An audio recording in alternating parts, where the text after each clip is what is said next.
Muy buenas noches, profesora Virginia Rodríguez. Mi nombre es Christopher Bone Vélez, de la carrera de Derecho, en la materia de aprendizaje de la comunicación paralelo A. El día de hoy voy a hablar acerca de la lectura categorial, sus elementos y sus pasos. Muy bien. La lectura categorial es el proceso de lectura que se hace de un texto, en el cual es posible extraer la tesis, que es la idea principal, las proposiciones argumentales, las proposiciones derivadas y las proposiciones definitorias, que son las ideas secundarias, para facilitar la comprensión de una lectura y la elaboración de ensayos. La decodificación constituye la primera operación parcial de la lectura categorial y podemos definirla de dos maneras, como la capacidad para identificar los signos gráficos por un nombre o por un sonido, y como la capacidad de transformar los signos escritos en lenguaje oral.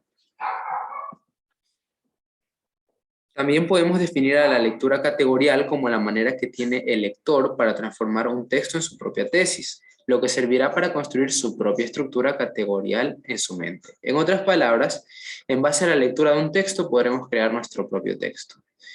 Cabe recalcar que una proposición es una estructura semántica compuesta por dos o más conceptos unidos entre sí, a través de frases de enlace, para poder crear unidades con significado. En la lectura categorial buscamos encontrar la derivada del ensayo y la estructura argumental.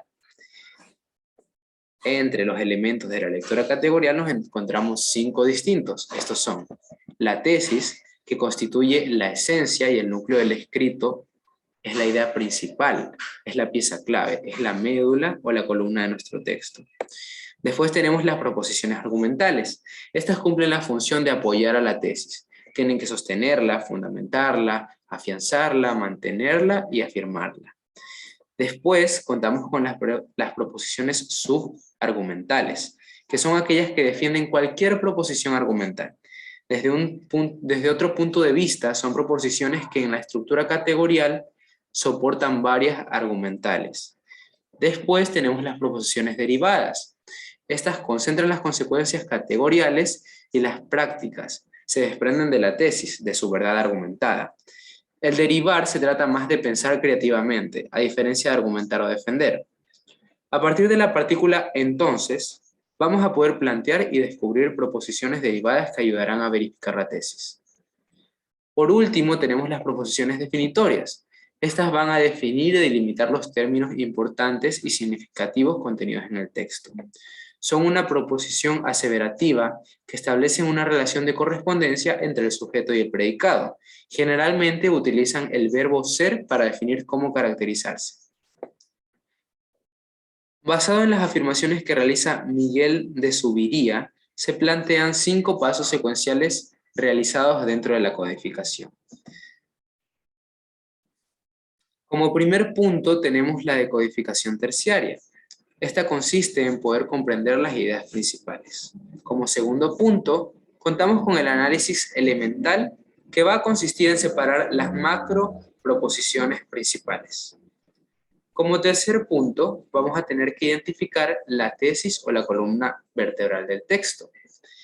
En este caso, las demás proposiciones se deben y convergen hacia esta y derivadas del mismo. Como cuarto punto, tenemos que confrontar la tesis o idea principal.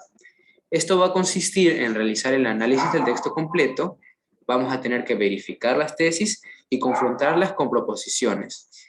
Hay que tener en cuenta que las proposiciones o ideas secundarias tienen que encajar con la tesis. Como último y quinto paso, debemos releer el documento. Aquí crearemos una síntesis teniendo en cuenta el análisis para luego plantear un esquema de ideas del texto. Según nos relata Miguel de Zuviría, debemos descubrir la organización interna y su relación con sus elementos que la constituyen. Muchas gracias.